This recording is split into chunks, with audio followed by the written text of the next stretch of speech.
নমস্কার, শুভ সন্ধ্যা। মিষ্টি দিদির হেসেলে চলে আসো সবাই তাড়াতাড়ি। কেন বলো তো? আজকে দেখতে পাচ্ছ তো কী সুন্দর কালারফুল। ওদিকে দেখো, আমার মুনিয়াগুলো ডাকছে বসে বসে, আমার গলা পেয়েছে তো। ওই দেখো দেখো, শুনতে পাচ্ছ তোমরা? কথা বলতে দেবে না। আর এই কালারটা দেখেছো? এত মিষ্টি কালার। দেখো সামনে দিয়ে দেখাচ্ছি, কালারটা দেখো। এগুলো কী বলো তো?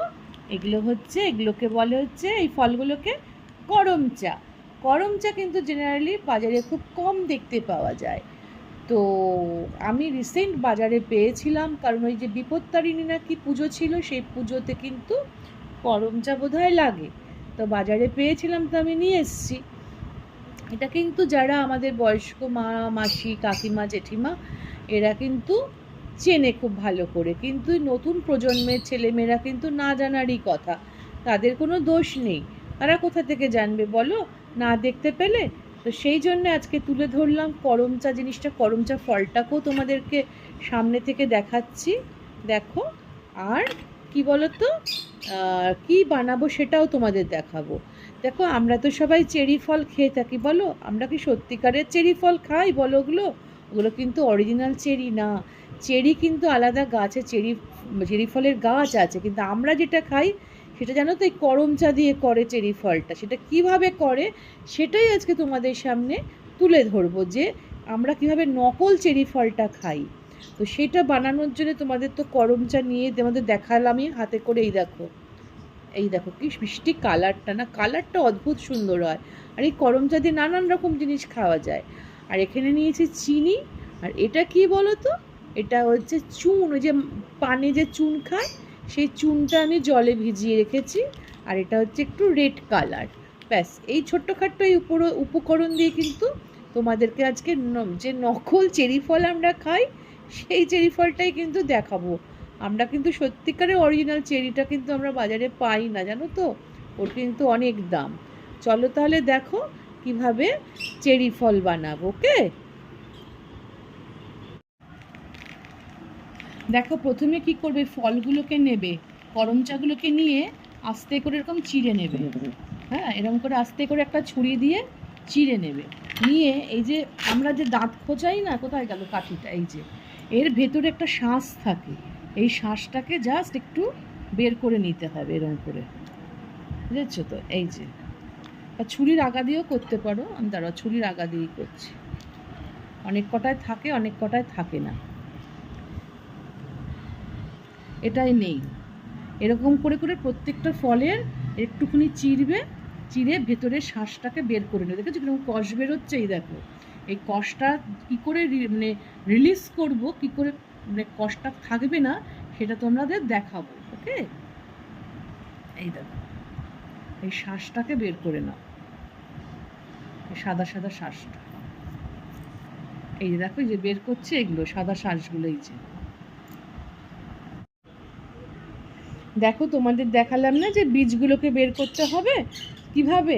দেখো, এই দেখো, আমি প্রত্যেকটা করম চার কিন্তু বীজ এই ছুরিটার আগাটা দিয়ে বের করে নিয়েছি।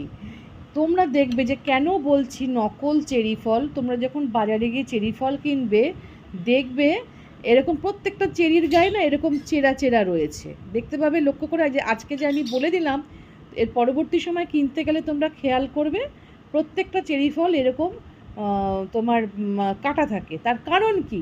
হয়তো করম চা দিয়ে জিনিসটা চেরি ফলটা, কিন্তু সেটা তো আসল চেরি ফল না। চেরি ফল তো গাছে অরিজিনাল চেরি ফল হয়, চেরি গাছ আছে। তো আমরা কিন্তু বেসিক্যালি কি হয়, নকল চেরি ফল খাই। তো কি করেছি দেখো, এটা কি জানো তো, যে চুনটা যে ভিজিয়ে রেখেছিলাম, চুনটা ভেজানোর পরে ওপরের নিচটা তোমার চুনটা থিতিয়ে গেছে, আর ওপরের জলটা দিয়ে আমি কি করেছি, এইটাকে ভিজিয়ে রেখেছি।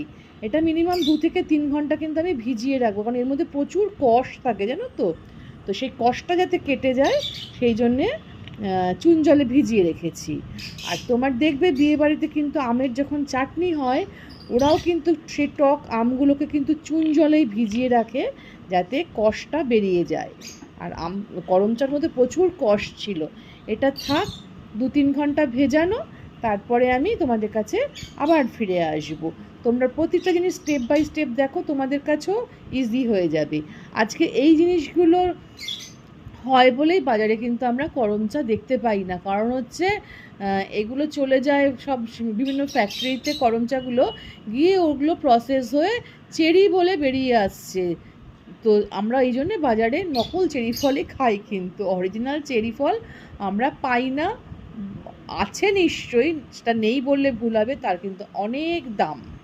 বুঝতে পেরেছো তো? এই হচ্ছে প্রসেস।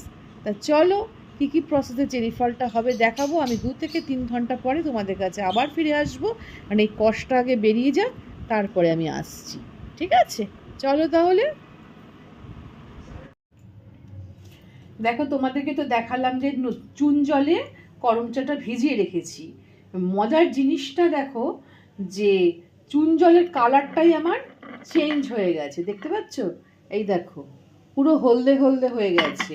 মানে এর মধ্যে এতটাই কষ থাকে যে আমি কিন্তু 2-3 ঘন্টা তোমাদের বলেছি ভিজিয়ে রেখেছি, এটা পুরো কষগুলো পুরো বেরিয়ে গেছে এর মধ্যে থেকে। এবার কি করবো, এটাকে ভালো করে ধুয়ে নেব। ধুয়ে নিয়ে কি করছি এবারে দেখো তোমরা। অলরেডি আমি দেখো কড়াইতে কিন্তু জল একটু দিয়ে দিয়েছি, দিয়ে কি করেছি, জলটাকে ফুটতে দিয়েছি। এবারে দিয়ে দিচ্ছি এর মধ্যে যে চিনিটা ছিল সেই চিনিটা দিয়ে এটাকে একটু মেল্ট হতে দাও। মেল্ট হতে হতে কি করবে, এই যে করম চাগুলো আমি এর মধ্যে দিয়ে দিচ্ছি। এর সঙ্গে আস্তে আস্তে করে মিডিয়াম ফ্লেমে দিয়ে দেবে গ্যাসটা, দিয়ে এটা ফুটতে থাকবে।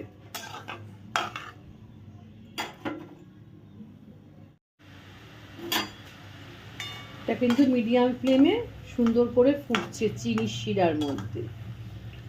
মানে এটা সুন্দরভাবে কি হবে বলো তো, মিষ্টিটা এর ভেতরে ঢুকে যাবে। বুঝতে পারছো তো কীভাবে নকল চেরি তৈরি হয়? বেসিক্যালি অরিজিনাল যে চেরি, সেই চেরি কিন্তু খুব সফট হয় খেতে, খুব নরম হয়, ভেতরে জাস্ট একটা দানা থাকে, আর কিন্তু কিছু থাকে না, গোল হয় দেখতে। আর সত্যিকারে আমরা যখন বাজার থেকে কিনি তখন আমরা দেখি যে একটু কচকচ কচকচ করে, তারপরে সাইডটা চেরা থাকে। এখন তো বুঝতে পারি যে ওটা বীজটাকে বের করে। বুঝতে পারছো তো? এটা হচ্ছে আসল আর নকলের পার্থক্য।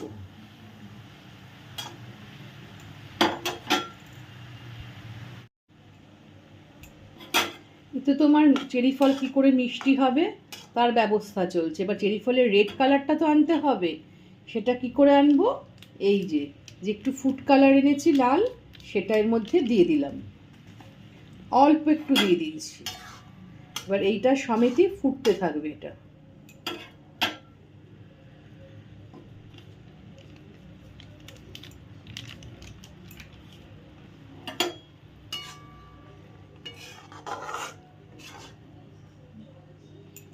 তার সমেত এটা আস্তে আস্তে করে ফুটছে।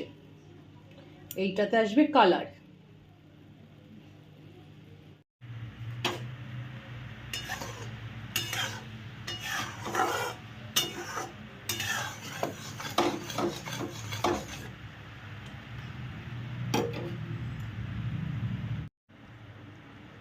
তোমরা কিন্তু ভেবো না যে এক্ষুনি চেরি ফলটা কিন্তু হয়ে যাবে, কারণ এই যে তৈরি হচ্ছে আমার কিন্তু হয়ে গেছে।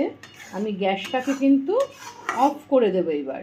এটাকে কিন্তু ওভারনাইট মানে 1 নাইট কিন্তু এভাবে রেখে দিতে হবে, পরের দিন গিয়ে তোমার এটা কিন্তু প্রিপেয়ার হবে।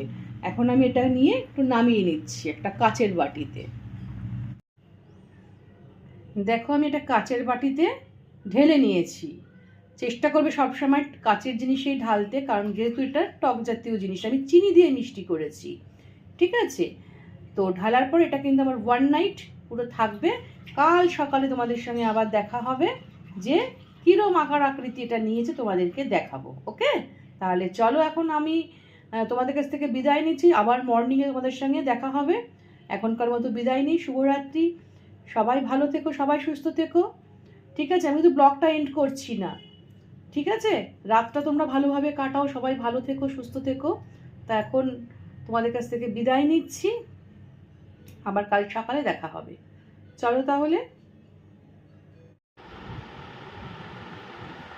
নমস্কার, সুপ্রভাত। সকাল সকাল উঠেই কিন্তু তোমাদের কাছে চলে এসেছি। তোমাদেরকে বলেছিলাম যে আমি কিন্তু আমার ব্লগটা এন্ড করছি না, তোমাদের সঙ্গে সকালবেলায় আবার দেখা হবে। তো দেখো আমি কিন্তু সকাল সকাল তোমাদের কাছে চলে এসেছি। ওয়ান নাইট প্রিজার্ভ করে রেখেছিলাম, কীরকম দেখতে লাগছে এবার আমাকে বলো, পুরো অরিজিনাল চেরির মতো লাগছে কি না দোকানে যে তোমরা কেনো। তো আই অ্যাম সাকসেস, কারণ যে আমি আর্টিফিশিয়াল চেরি ফলটা তোমাদের সামনে করে দেখাতে পারছি। কারণ আমরা তো নকল চেরি ফলই তোমাদেরকে বললাম না যে খাই বাজারে, আসল চেরি ফল কিন্তু নয় ওগুলো।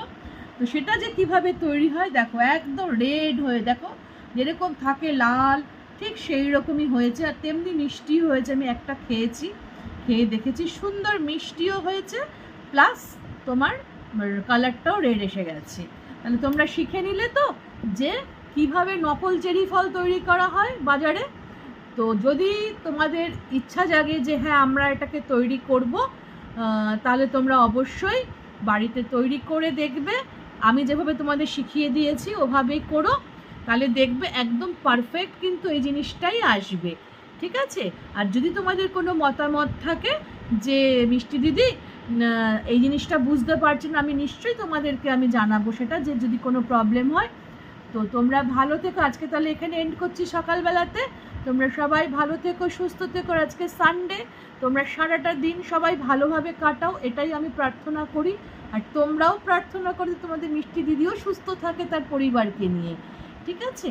আর কি করবে, পাশে থাকা বেল আইকনটা কিন্তু অবশ্যই আমার নতুন বন্ধুরা প্রেস করে দিও, কারণ তোমাদের জন্যেই কিন্তু আমি ইউনিক ইউনিক জিনিস কিন্তু রেডি করি, ঠিক আছে?